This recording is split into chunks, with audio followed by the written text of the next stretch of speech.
ఇంకా పాపం ఆ హాస్పిటల్ వాళ్ళు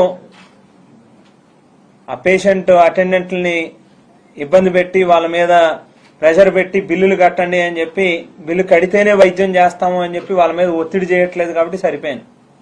8.5 లక్షల రూపాయలు వీళ్ళందరూ కూడా మనం చూస్తే ఇప్పటిదాకా మన నోటీస్కి వచ్చినటువంటి 16 కేసెస్ కూడా చూస్తే అందరూ మిడిల్ క్లాస్ ఫ్యామిలీస్, లేకపోతే బిలో మిడిల్ క్లాస్, లేదా బీపీఎల్ లెవెల్ కంటే కింద ఉన్నటువంటి వాళ్ళు, చిన్న చిన్న కుటుంబాలు, రెక్కాడితే గానీ డొక్క అన్నటువంటి వాళ్ళు మామూలు రోజువారీ జీవితాన్ని గడపడానికే నానా పాటలు పడితే తప్ప వాళ్ళకి రోజువారీ ఆ కడుపు నిండే పరిస్థితి కూడా ఉండదు.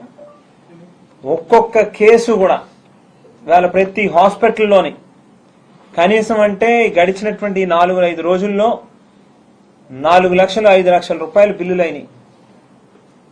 వాళ్ళ తల తాకట్టు పెట్టో లేకపోతే ఇంకోటి చేసో తలకో కొంత కట్టో హాస్పిటల్ యాజమాన్యాలని ప్రాధేయపడో వైద్యం చేయించుకుంటా ఉన్నారు.